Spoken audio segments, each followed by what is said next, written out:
우리가 던져야 할 질문은 주식으로 어떻게 돈을 벌 것이냐가 아니라 주식으로 남들이 다 돈을 벌 때 내가 상대적으로 가난해지지 않으려면 어떻게 해야 하느냐일 수 있습니다. 첫 번째 질문은 주식으로 무언가 큰 일을 해보려는 소수의 공격적 투자자가 던져야 할 질문입니다. 두 번째 질문은 모두가 던져야 할 질문입니다. 난 주식에 관심 없어 하고 가만히 있다가 상승장이 지속되면 남들보다 상대적으로 가난해졌음을 깨닫고 그제야 부랴부랴 주식시장에 뛰어들어서는 이른바 막차를 타게 될 가능성이 큽니다. 평범한 사람에게 중요한 것은 남을 이기는 것이 아니라 남에게 뒤지지 않는 것일 수 있습니다. 굳이 초과 수익을 누리지 않는다면 고민해야 할 사안은 예측이 아니라 노출입니다. 안녕하세요. 세상에 보던 책들입니다. 이번 시간에 리뷰할 책은 홍진채 님이 지은 주식하는 마음입니다. 제가 홍진채 님이 지은 거인의 어깨책을 너무나 인상 깊게 읽었습니다. 이 책도 리뷰를 하려고 했었는데 이제서야 리뷰를 하게 되네요. 주식에 절대 법칙이 있고 자신이 어떤 주식이 오를지 시장이 어떻게 될지 자신 있게 예측하는 분들이 많습니다. 인간은 불완전한 존재여서 그러한 말에 이끌리게 되어 있습니다. 하지만 조금만 생각해봐도 그런 분들이 유튜브나 방송 매체에 나와서 그런 이야기를 할 이유가 없겠죠. 이미 그런 신통한 능력을 가지고 상상도 못할 부자가 되었을 테니 말이죠. 이 책에서는 주식시장은 복잡계이기 때문에 정확한 정답은 없다고 합니다. 조금 더 높은 확률로 시장을 이길 수 있는 원칙들의 집합만 있다고 합니다. 또한 주식시장에서 돈을 벌었다고 해도 자신의 실력 때문인지 운 때문인지 알기도 힘들다고 합니다. 최근에 들어서야 저도 이런 생각을 갖게 되었습니다. 내가 생각하기에 여러 상황들을 봤을 때 오를 가능성이 있는 주식을 사고 결과가 성공하든 실패하든 상관없습니다. 옳은 선택을 반복하고 있다는 것이 중요한 것입니다. 이 책에서는 이렇게 주식 투자를 하는데 도움이 될 내용이 너무나 많습니다. 이번 시간에는 감정에 휩쓸리지 않는 방법, 왜 바닥이 어디입니까? 라는 질문이 무의미한지, 있어 보이지만 위험한 격언들, 예를 들어 장기적으로 투자하라, 남들과 반대로 하라 라는 격언입니다. 그리고 초과 수익을 어떻게 얻을 것인가 등등 인상 깊고 도움이 될 만한 구절 위주로 살펴보겠습니다. 이번 내용도 주식으로 돈을 벌어 행복한 부자가 되는데 너무나 중요한 내용입니다. 꼭 끝까지 시청하셔서 좋은 정보 얻어가시기 바랍니다. 자, 그럼 바로 책 내용을 살펴보겠습니다. 감정에 휩쓸리지 않으려면 의사결정을 반드시 기록하는 습관을 들여야 합니다. 이 한 문장을 이해했다면 이 책을 다 읽었다고 봐도 됩니다. 기억을 인출하는 과정은 하드디스크에서 파일을 불러오듯이 어떤 객관적 실체를 읽어내는 것이 아닙니다. 회상은 장기 기억에 저장된 어렴풋한 요소들을 현재의 뇌에 감정과 더불어 재구성하는 과정입니다. 그러므로 기억이란 그것을 되살릴 때마다 회상하는 자신이 만들어낸 가상의 과거입니다. 인간은 자신의 과거 의사결정을 아주 많이 왜곡하여 기억합니다. 오늘 어떤 주식의 가격이 오르면 어제 사려고 했었는데 라고 생각하고 가격이 내려가면 어제 팔려고 했었는데 라고 생각합니다. 증권가에는 I told you, 즉 내가 너에게 말했어 라는 속담이 있습니다. 무슨 일이 벌어질 때마다 거봐 내가 뭘 했어 이렇게 될 줄 알았어 라고 이야기하는 걸 비꼬는 표현입니다. 자신이 정말로 그렇게 될 거라고 예측했다면 그에 맞게 포지션을 바꾸었어야지요.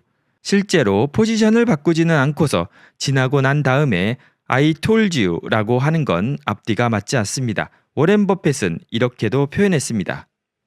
잘 보이는 백미러를 통해 시장을 보면 항상 쉬워 보이는 법입니다. 그러나 투자자들이 응시할 수밖에 없는 전면 유리는 항상 뿌옇기 마련입니다. 기록을 하지 않으면 과거의 의사결정을 왜곡하게 되고 왜곡된 기억을 가지고 현재를 평가하면 잘못된 결론을 얻을 수밖에 없습니다. 그런 평가로부터 나온 원칙을 아무리 시장에 적용해봤자 잘못된 학습밖에 일어나지 않습니다. 성장하지 못합니다. 복잡 적응계가 아닌 곳에서라면 기록의 중요성이 그렇게 크지 않을 수도 있습니다. 명시적인 원칙이 존재하는 곳에서는 원칙을 따르는 훈련을 많이 하여 좋은 원칙이 몸에 기억되도록 함으로써 성장할 수 있으니까요. 그러나 성공을 위한 확실한 원칙이 존재하기 어려운 복잡 적응계에서는 확률론적으로 사고할 수밖에 없고, 확률론적 사고에서의 의사결정 과정은 확실하지 않은 가설들을 쌓아 올리다가 어느 순간 방아쇠를 당기는 과정의 연속입니다. 언제나 틀릴 수 있음을 전제해야 하고, 틀린 이후에 무엇을 배울 것인가를 염두에 두어야 합니다. 정말 많은 투자 대가들이 이야기하는 내용입니다. 기록의 중요성을 이해했다면 다음 질문은 무엇을 기록할 것인가입니다. 우선 가장 중요한 요소는 반증 가능성입니다. 의사결정에 포함되는 가설은 반증 가능한 형태여야 합니다. 어떤 명제가 과학적이기 위해서는 그 명제가 틀릴 수 있는, 즉 거짓임을 입증할 수 있는 조건을 제시할 수 있어야 합니다. 틀릴 수 있는 조건을 제시할 수 없는 명제는 반증 불가능한 명제이며 비과학적입니다. 반증 불가능한 명제를 바탕으로 쌓아올린 지식은 지식이 아니라 미신에 가깝습니다. 반증 가능성 개념을 투자 의사결정에 접목해 봅시다. A라는 주식의 가격이 현재 1만 원인데 앞으로 2만 원이 될 거야. 이 명제는 반증 불가능합니다. 가격이 실제로 2만 원에 도달하여 명제가 옳았다고 주장할 수 있겠지만 그건 중요하지 않습니다. 가격이 8천 원으로 하락했다면 이 명제는 틀린 것일까요? 아직 오르지 않았다고 주장할 수 있겠죠. 가격이 15,000원으로 오른 이후에 다시 하락했다면요. 마찬가지로 아직 오르지 않았다고 주장할 수 있습니다. 즉 어떤 경우에도 이 명제가 틀렸음을 입증할 수 없습니다. 투자자는 예상했던 시나리오가 달성되지 않는 경우 무한히 기다릴 뿐이며 어떤 유의미한 지식도 축적할 수 없습니다. 이 예시를 반증 가능한 명제로 바꾸려면 어떻게 해야 할까요? A라는 주식의 가격이 현재 1만 원인데 A 회사가 신규로 추진하는 사업에서 가시적인 성과가 나와서 다음 분기 실적에 반영될 것이고, 신사업에 대해서 부정적으로 평가하던 투자자들의 시각이 바뀌면 주가가 2만 원까지 상승할 수 있어. 실적 발표까지 2개월이 남았고 투자자들은 발표된 실적을 그 즉시 또는 늦어도 1개월 내에 인지할 거야. 예상 시나리오를 이렇게 바꾼다면 이 명제는 다양한 경로로 틀릴 수 있습니다. 일단 신사업의 성과가 부진하게 나올 수 있죠. 사업이 지연되거나 취소되어 매출이 아예 발생하지 않을 수도 있고, 매출은 발생했지만 비용이 커서 이익이 예상보다 적게 나올 수도 있습니다. 이익이 잘 나오더라도 주가가 반응하지 않을 수도 있겠죠. 여기에는 다른 투자자들도 나와 마찬가지로 실적을 좋게 전망하고 있었거나, 실적이 잘 나오건 말건 A 주식에 관심이 전혀 없거나, 예상치 못한 새로운 악재가 터졌거나 등 다양한 이유가 있습니다. 어떤 경로로 틀리건 간에 반증 불가능한 형태의 시나리오를 제시했을 때보다 더 세밀하게 내가 틀린 이유를 파악할 수 있습니다. 사업이 전망대로 되지 않는 여러 경우를 배우거나 다른 투자자의 시각이 중요하다는 걸 알게 되는 등 새로운 교훈을 얻을 수 있습니다. 그 교훈을 다음번 의사결정에 반영할 수 있지요. 여러 번 반복해서 말씀드리지만 복잡 적응계에서 좋은 원칙이란 여러 번 시행했을 때 성공 확률이 높아지는 원칙입니다. 앞의 사례처럼 반증 가능한 명제들로 투자 의사결정을 조립해 나가면 한 번의 시행에서 나쁜 결과가 나오더라도 원칙을 꾸준히 개선할 수 있습니다. 제가 가끔 투자 대가들로부터 좋은 원칙을 배워서 그것을 실천해 가면서 틀리면은 개선해야 된다고 얘기했는데요. 그거를 좀 더 구체적으로 설명을 하고 계십니다. 저도 반증 가능성이 있어야 좋은 원칙이라는 거는 처음 듣는데 상당히 유용한 것 같습니다. 저도 바로 써먹어야 될 것 같습니다. 그리고 의사결정은 전날 결정하기라는 것입니다. 스트레스가 커질수록 사람은 습관에 의존하는 자동 조종 모드가 됩니다. 인간은 감정적인 자극을 받으면 이익이 될지 안도 거절하는 것으로 나타났습니다. 행동경제학에서 밝힌 인간의 편향 중 하나로 근시안적 손실회피가 있습니다. 단기적으로 손실을 자주 볼수록 위험회피 성향이 커진다는 의미입니다. 주식은 장기적으로 볼수록 손해볼 가능성이 줄어듭니다. 거꾸로 말해 짧게 볼수록 손해를 볼 가능성이 커진다는 뜻입니다. 어떤 주식이 1년 후에 주가가 상승해 있을 확률이 높다 하더라도 매일매일의 주가를 볼 때 오르고 내릴 확률은 반반입니다. 손실을 볼 때의 고통은 이익을 볼 때의 기쁨보다 큽니다. 매일매일 주가를 확인한다면 좋은 주식을 골라서 샀더라도 당장의 고통을 참지 못하고 주식을 팔아버릴 가능성이 큽니다. 매일 나오는 정보들을 마냥 무시하는 것 또한 좋은 태도는 아닙니다. 어쨌거나 세상은 변하고 내 포지션을 바꿀 만한 중요한 정보도 섞여 있게 마련이지요. 반대로 중요한 뉴스가 없었다는 것을 확인하는 것 또한 매일의 과제 중 하나입니다. 시간의 압박은 정보를 처리하는 과정에 악영향을 미치는 게 아니라 더 많은 정보를 차분히 수집하지 못해서 결과적으로 나쁜 의사결정으로 이어지게 합니다. 잘못된 정보 처리를 막기 위해서 정보 수집을 막는 건 어불성설입니다. 시장으로부터 아예 눈과 귀를 막아버리는 것은 당장의 성급한 의사결정과 잦은 매매를 방지하는 데에는 도움이 되겠지만 장기적인 성장에는 그다지 좋은 방법이 아닙니다. 의사결정을 하는 시간과 그 의사결정을 집행, 즉 매매하는 시간을 분리하는 것이 나쁜 매매를 방지하면서 장기적으로 의사결정의 질을 높여가는 길입니다. 여기도 정말 중요한 것 같습니다. 즉 매매를 하려면 매매를 하려는 시나리오를 미리 생각해 놓고 그 시나리오대로 매매를 하는 게 의사결정의 질을 높이는 방법이라고 합니다. 그리고 원점에서 다시 고민해 보는 게 중요하다고 합니다. 주식을 보유하고 있다면 여기서 더 사야 하나 또는 지금쯤 팔아야 하나 라는 두 가지 고민을 늘 하게 됩니다. 질문을 이런 식으로 하면 경로 의존성에 노출됩니다. 내가 이미 이 주식을 보유하고 있다는 사실을 바탕으로 하니까요. 앞으로의 주가 변동은 내가 주식을 보유했느냐 아니냐와 상관이 없습니다. 주가 변동과 상관없는 요소가 사고의 한 축이 되어버리면 잘못된 의사결정을 할 가능성이 커집니다. 질문을 이렇게 바꿀 수 있습니다. 내가 현재 이 금액을 100% 현금으로 보유하고 있다면 오늘 이 주식을 신규로 얼마나 매수할 것인가? 이렇게 질문을 던졌을 때 나오는 대답과 나의 실제 포지션, 즉 보유 비중 또는 보유량이 크게 차이가 난다면 포지션을 바꿔야 할 시점입니다.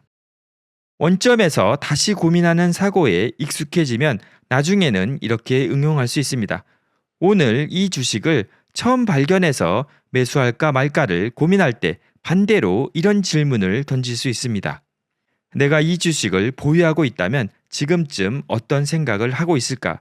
이 주식을 신규로 사겠다는 사람이 나타났을 때 기꺼이 팔아버릴 것인가? 아니면 무시하고 계속 가져갈 것인가? 거래의 기본은 상대방의 생각을 읽는 것입니다.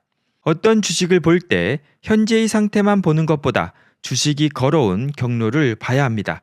그러면 과거에 이 주식이 어떤 길을 걸어왔는지, 즉 이 주식을 바라보고 있는 또는 보유하고 있는 사람들이 가진 경로 의존성 또는 앵커링 이펙트로는 무엇이 있을까를 추측할 수 있습니다. 그럼으로써 지나치게 높은 또는 낮은 가격의 이유 한 가지를 댈 수 있습니다. 이것도 정말 매매를 판단하는데 중요한 요소로 많이들 이야기하는 것입니다. 현재 내가 이 주식을 가지고 있지 않고 100% 현금이 있을 때 살 것인가 말 것인가를 판단해 보는 것이죠. 여기서는 보유 비중까지 조절할 수 있다고 합니다. 겸손한 태도는 투자를 할 때 아주 중요합니다. 여기서 겸손함이란 넓은 의미로 사용합니다. 인과관계에 겸허해지기, 미래 예측이 불확실하다는 사실을 인정하기, 좋은 성과에 우쭐대지 않기 등 세상과 나 자신을 바라볼 때 모두에 해당하는 이야기입니다. 투자는 성과가 확연히 눈에 드러나는 행위입니다. 어느 시점엔가는 투자자가 돌려받을 수 있는 수익을 명시적으로 확인할 수 있게 됩니다. 그러나 어떤 이유로 그런 성과가 나왔는지는 매우 불확실합니다. 스토리텔링을 좋아하는 우리 두뇌의 특성상 뭐라도 이유를 갖다 붙이고 싶어 하겠지만요. 결과를 평가할 때는 신중한 자세를 유지해야 합니다. 결과가 잘 나왔더라도 내가 잘한 게 큰 영향을 미치지 않았을 가능성이 큽니다.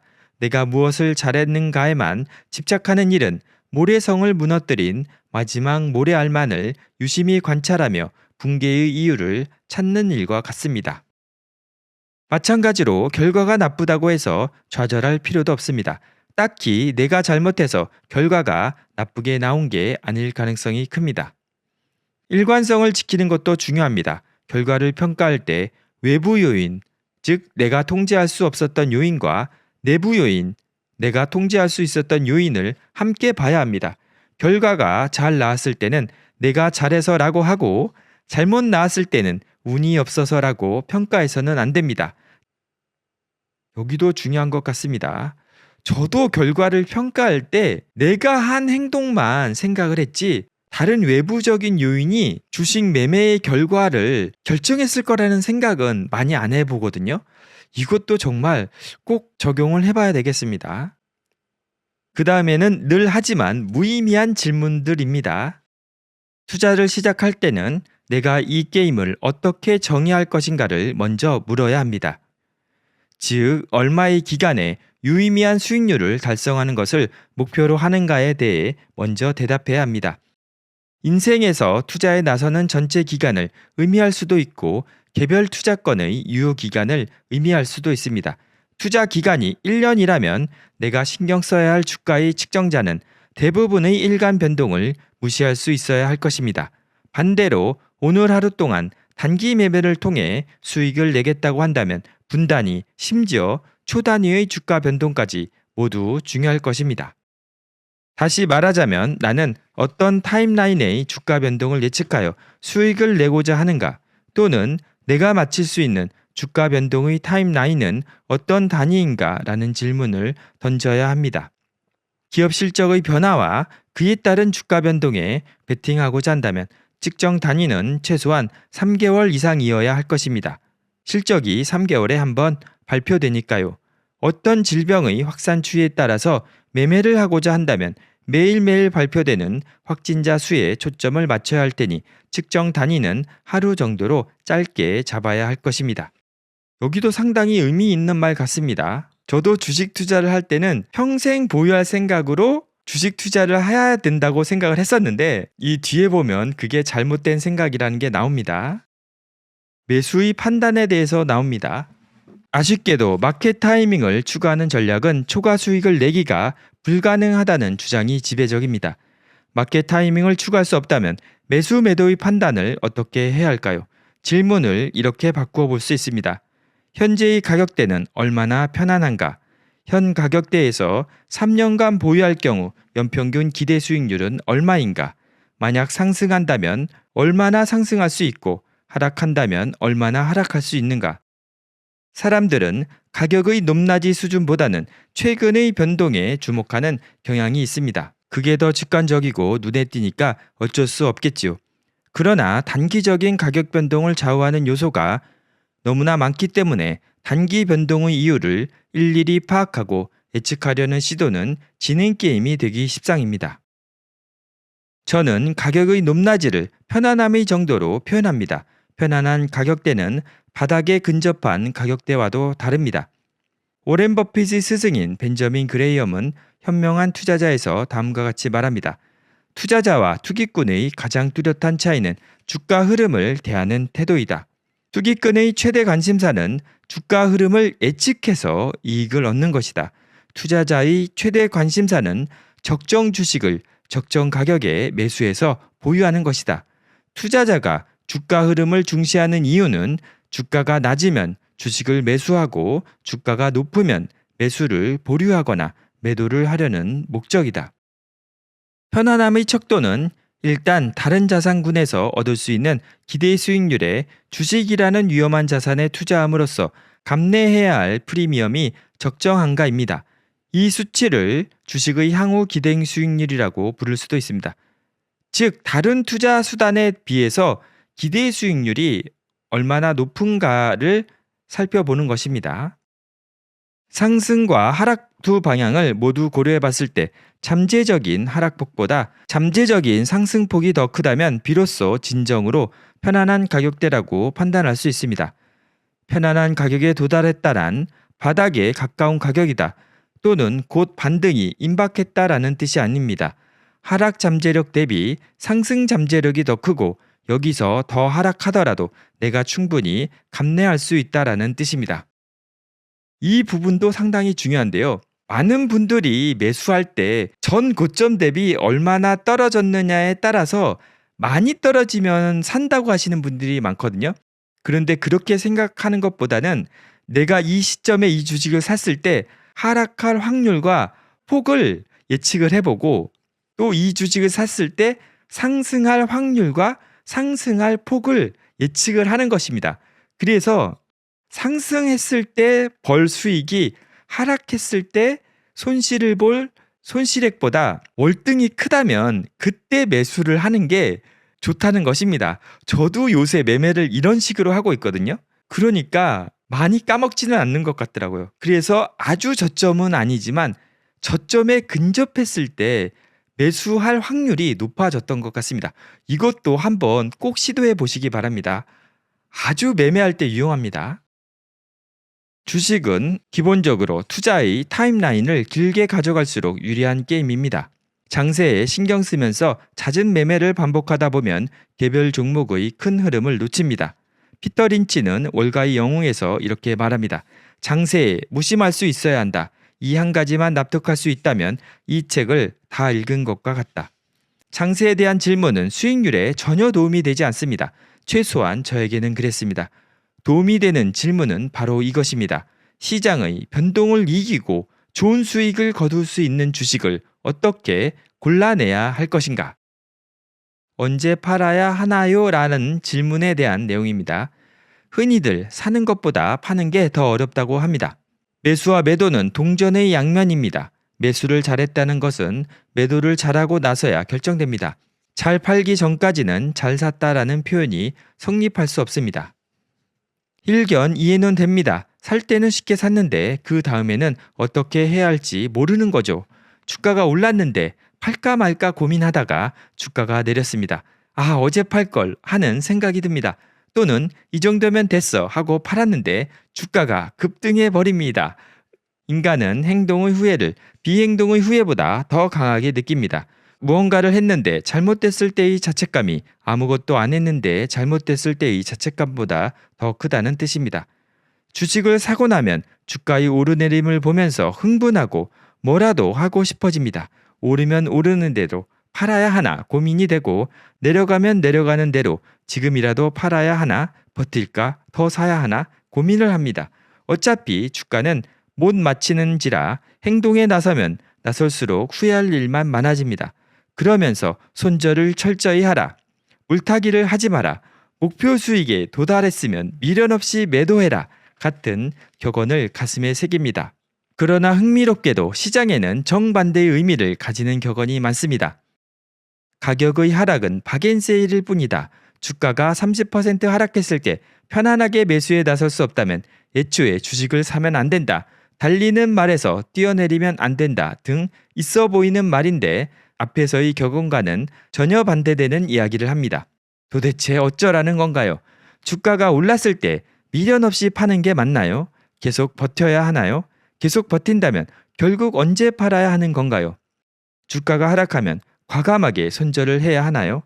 목표 가격에 도달할 때까지 기다려야 하나요? 존버는 승리하나요? 물타기는 패망의 지름길인가요? 자신감의 표현인가요? 전부 무의미한 질문입니다.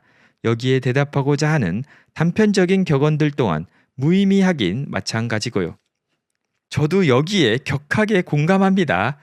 항상 격언을 보면 코에 걸면 코걸이, 귀에 걸면 귀걸이인 게 정말 많습니다. 상황에 따라서 다 적용돼야 될 격언들이 다르기 때문에 누군가 자신의 주장을 뒷받침하기 위해서 격언을 끌고 오는 것은 전혀 의미가 없는 것입니다. 주식을 팔까 말까 고민할 때 우리가 던져야 할 질문은 단 한 가지입니다. 아이디어가 소진됐는가? 주식을 살 때 내가 산 이유가 있었을 것입니다. 예를 들어 미국 대선을 보면서 특정 후보가 당선되리라 기대하고 그 수혜주를 샀을 수도 있죠. 어떤 게임사에서 석 달 후에 신작이 출시될 것으로 기대하고 게임주를 샀을 수도 있고요. 그렇다면 그에 따른 세부 시나리오가 있었을 것입니다. 그래야만 합니다. 그래서 예를 드는데요. 아이디어 1. 트럼프가 당선될 것이다. 트럼프는 인프라 투자를 공약으로 걸고 있다. 인프라 관련주가 상승할 것이다. 인프라 주식을 사자. 이런 아이디어였다면 트럼프가 당선됐건 반대 후보가 당선됐건 대선이 끝남과 함께 아이디어는 소진됐습니다. 트럼프가 당선될 것이다 에서 출발하는 아이디어는 이제 끝난 거죠. 과거의 일이니까요.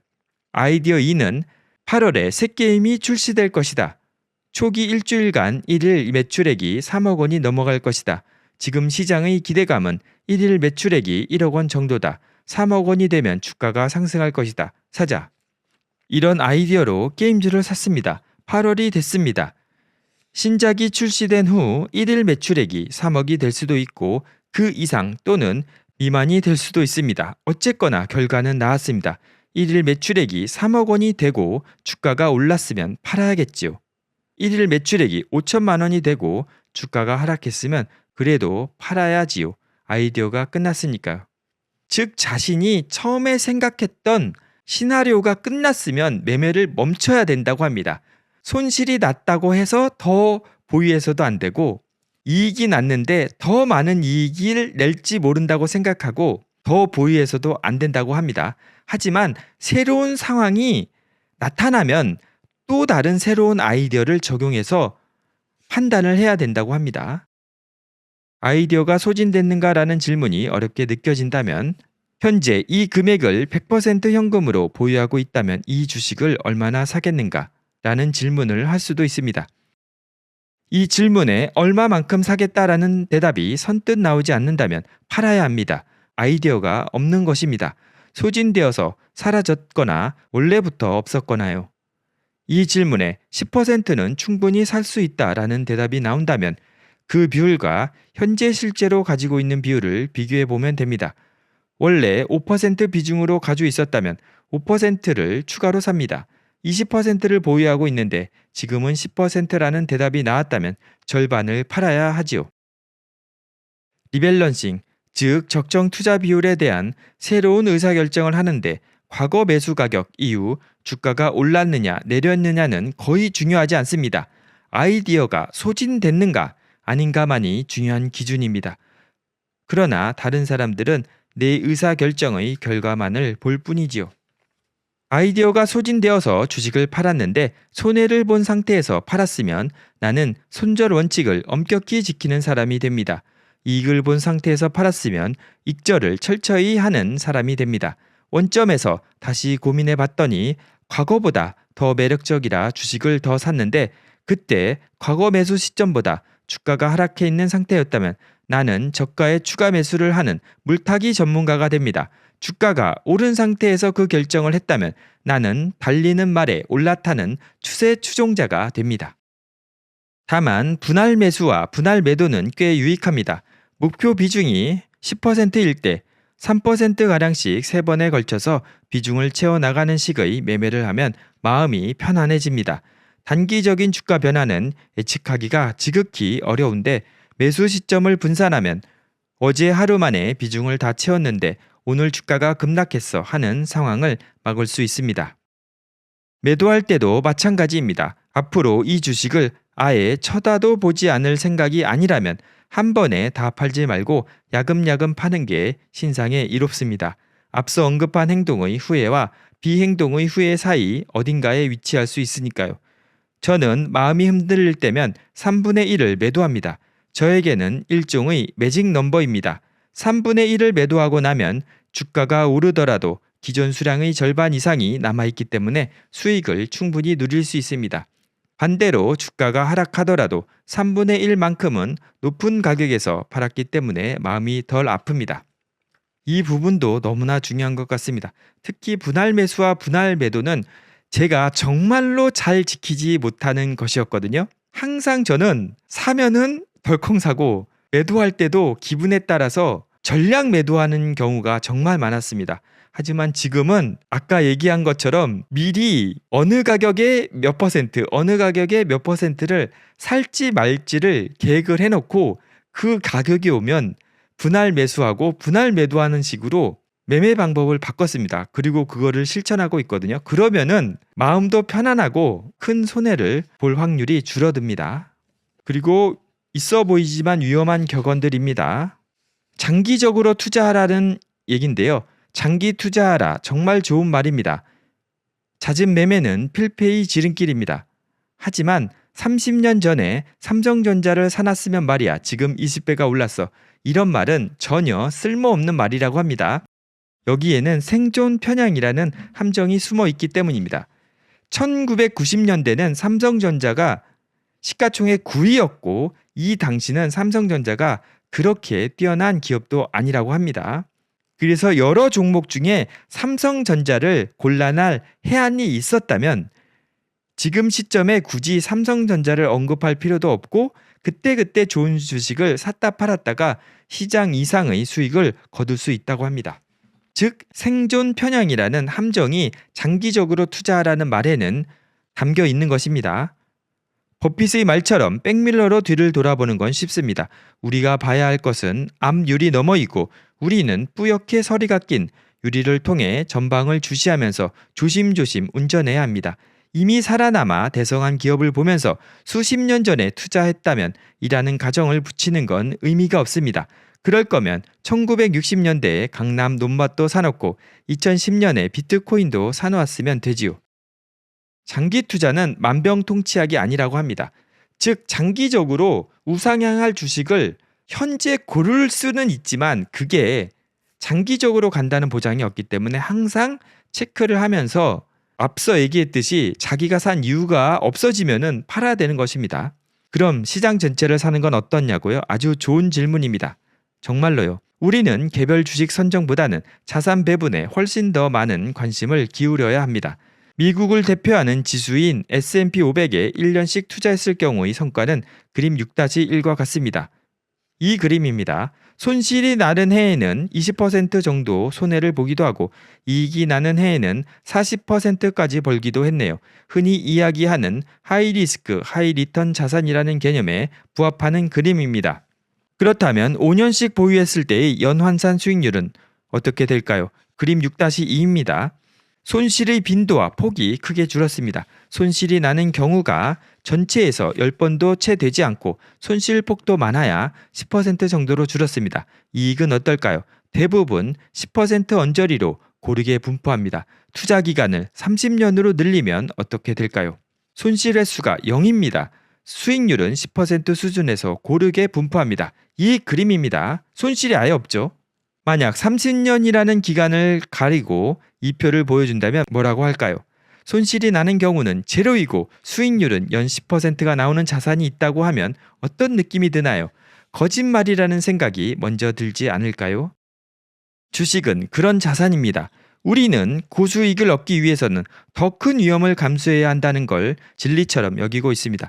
그러나 투자 기간을 길게 가져가기만 한다면 주식은 위험이 줄어들고 수익은 여전히 큰 말도 안 되는 자산입니다. 한국의 코스피를 기준으로 같은 작업을 해도 유사한 결과가 나온다고 합니다. 즉 장기 투자를 한다는 것은 지수에 투자를 하고 투자의 기간이 길어야 된다는 것입니다. 개별 주식을 가지고 장기 투자를 한다는 것은 정답이 아닌 거죠. 장기 투자는 지수에 투자를 할 때 장기 투자를 하는 게 말이 되는 것입니다. 삼성전자 같은 주식을 장기 투자하는 것은 정말 운에 좌우된다는 것이죠. 되게 중요한 얘기입니다. 왜 이런 거짓말 같은 일이 벌어지는 걸까요? 시장은 단기적으로 등락을 반복하는 듯 보여도 장기적으로는 기업이 버는 전체 이익의 크기를 따라가게 마련이고 긴 기간을 놓고 보면 단기적인 급등락이 서로를 상쇄합니다. 그러나 이 설명만으로는 부족합니다. 단기 변동성이 장기적으로는 상쇄된다고 하더라도 장기간의 수익률이 왜 이렇게 높은 걸까요? 여기에도 생존 편향이 힌트입니다. 1926년부터 1998년까지 무엇이 생존했을까요? 저는 이 질문을 던지고 다양한 답변을 듣는 것을 좋아합니다. 지명 관계상 바로 답을 드리겠습니다. 바로 자본주의입니다. 자본주의는 일반적으로 부의 양극화를 낳습니다. 주식 투자는 자본주의가 낳는 양극화라는 냉엄한 괴물로부터 나를 지킬 수 있는 길이기도 합니다. 그리고 인덱스 펀드와 ETF를 통해 우리는 시장 전체를 매수하여 그 성장의 과실을 누릴 수 있습니다. 시장 전체를 매수하여 장기적으로 보유한다는 것은 곧 자본주의 생존에 베팅하는 일입니다. 거꾸로 생각하면 자본주의가 살아있는 한 자본소득을 만들지 못하는 나의 상대적인 재산 순위는 남들보다 뒤처질 것입니다. 그 위험으로부터 나를 지키는 방법이 바로 인덱스 펀드와 ETF 등을 통해 시장 전체에 투자하는 것입니다. 즉 이렇게 주식시장에 장기적으로 투자했을 때 높은 이익이 나오는 것은 이것도 생존 편향인데 자본주의가 지속적으로 생존했기 때문인 거죠.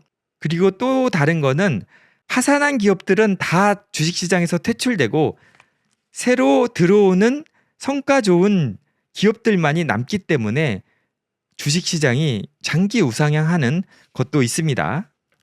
그래서 장기 투자 전략이 유명해진 데는 워렌 버핏의 말이 영향을 미쳤다고 하는데요. 하지만 워렌 버핏이 주식을 10년간 보유할 생각이 없다면 단 10분도 보유하지 말라는 발언을 한 것은 앞으로의 회사의 10년간의 미래를 그려볼 정도로 회사와 산업 환경을 이해하지 못하면 투자에 실패할 확률이 높다는 뜻을 잘못 해석한 것이라고 합니다.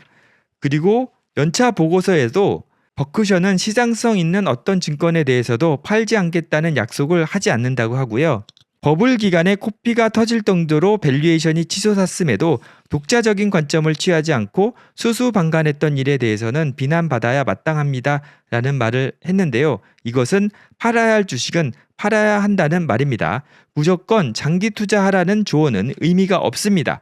아무 생각 없이 장기 보유하기만 해서 좋은 성과가 나왔다 한들 그 성과는 단지 생존 편향의 결과일 뿐입니다. 이 격언은 아이디어의 타임라인에 따라 매매하라는 말로 바꾸어야 합니다. 물론 그 타임라인은 자신이 설정해야 하고요. 즉 자신이 시간을 설정해 두고 그 기간 내에 매매를 해야 된다는 이야기입니다. 이것도 너무나 중요한 내용이죠. 남들과 반대로 움직여라 라는 격언에 대한 이야기입니다. 역발상 투자 참 매력적인 아이디어입니다. 모두가 한 방향으로 움직일 때 나만 다른 방향으로 달려서 수익을 얻어낼 때의 쾌감은 무엇과도 바꿀 수 없을 정도로 짜릿합니다. 이 말을 좀 더 풀어서 이야기하는 격언은 다음과 같습니다. 공포감이 최대일 때 용기를 내라. 시장에 휩쓸려서는 안 된다. 오마하의 현인 워렌 버핏의 인용구 또한 빠질 수 없죠. 남들이 욕심을 낼 때 두려워하고 남들이 두려워할 때 욕심을 내라. 이런 격언들이 우리가 반드시 가슴에 새겨야 할 중요한 격언임에는 틀림없습니다. 추가 수익, 즉 남과 다른 수익을 내기 위해서는 남과 다른 아이디어가 있어야 합니다. 그러나 남과 다른 생각은 초과 수익의 필요 조건이지 충분 조건이 아닙니다. 남들과 반대로 움직이라는 격언 하나만으로는 좋은 결과를 낼 수 없습니다. 즉 시장이 떨어졌을 때 너무나 일찍 남들과 반대로 행동을 하면은 큰 손실을 볼 수도 있습니다. 그래서 항상 맞는 게 또 아닙니다. 남들과 반대로 움직여라는 격언에 대비되는 격언도 많습니다. 떨어지는 칸날을 잡지 마라. 달리는 말에서 뛰어내리지 마라. 시장에 순응하는 것 또한 훌륭한 투자 기법이 될 수 있습니다. 격언 대 격언의 단순한 대결로 가자면 답이 안 나옵니다. 시장과 반대로 움직이라는 격언과 시장에 순응하라는 격언이 언제나 서로 부닥칩니다. 시장 참여자들이 심리를 파악하는 일은 매우 중요합니다. 펀더멘탈을 공부하는 이유도 궁극적으로는 다른 사람의 심리를 해석하기 위해 근거를 확보하는 작업이라고 볼 수 있습니다. 던져야 할 질문은 두 가지입니다. 1. 심리를 어떻게 측정할 것인가? 2. 심리의 변곡점을 어떻게 파악할 것인가? 그래서 심리를 측정할 수 있는 요소로는 CNN에서 공포 탐욕 지수를 공개하는데 이거를 쓸 수 있다고 하고요. 시장 변동성을 나타내는 빅스 지수도 쓸 수 있다고 합니다. 하지만 이것 또한 정확하게 우리가 언제 매매해야 될지는 가르쳐 줄 수 없다고 합니다. 그래서 모든 게 예측 불가능하기 때문에 노출을 조절해야 된다고 합니다. 예측보다는 노출이라는 개념은 구조적으로 언젠가는 일어날 법한 일에 대비하거나 역으로 이용할 수 있는 포지션을 구축한다라는 뜻입니다. 제가 인트로에서 얘기한 게 여기 나오죠. 예를 들어 어떤 다리가 부실공사로 만들어져서 1년 이내에 무너질 것 같다는 판단을 했다고 합시다. 정확히 몇 번째 차량이 지나갈 때 무너질지에 베팅하는 게 예측이라면 이 달인을 건너갈 때 보험을 들어놓는 게 노출입니다. 즉 시장이 과매수 근처에 있다고 하면 주식의 비중을 줄여서 폭락할 노출에 대비를 하는 것이고요. 주식이 과매도됐다면 상승할 노출에 대비하기 위해서 주식의 비중을 늘리는 것입니다. 그러니까 정확하게 예측을 하는 게 아니라 노출을 조절하는 것입니다. 정확한 순간을 모르기 때문이죠.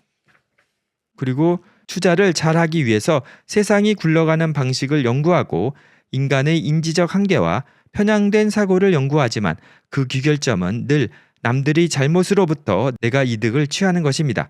나의 행동을 철학으로 포장하려는 시도는 이 냉정한 진실로부터 눈을 가리는 역할을 할 수 있습니다. 진실에서 눈을 돌리면 좋은 성과를 낼 수 없습니다. 우리에게 중요한 것은 철학이라는 그럴싸하고 듣기 좋은 행동 강령이 아닙니다. 지속적으로 수익을 낼 수 있는 원칙의 집합이 중요합니다. 앞으로 행여나 투자 철학이라는 용어를 사용할 일이 있다면 이 정의를 염두에 두시기 바랍니다. 또한 앞의 사례에서도 살짝 눈치채셨겠지만 현재 주목받는 원칙 또는 격언들 자체가 투자 아이디어가 될 수 있습니다. 철저히 분석하고 보수적으로 투자해야 한다. 목표 수익에 도달하면 더 욕심부리지 말고 이익을 실현해야 한다. 손절매를 철저히 해야 한다. 떨어지는 칼날을 잡지 마라. 바닥 따위 논하지 마라. 지하실이 있다 등의 주원이 팽배해 있다면 우리는 이렇게 생각할 수 있습니다. 아, 주식 때문에 상처받은 사람이 많구나. 주식에 대한 비관론이 팽배하니 비관론이 낙관론으로 바뀌었을 때 상당한 상승이 있을 수 있겠구나. 그럼 앞으로 더 비관론이 강해진다면 어디까지 하락할지 생각해보자. 그 정도 손실을 감당할 수 있다면 베팅해 볼만하지 않을까? 만약 노동소득으로만 살 수는 없다.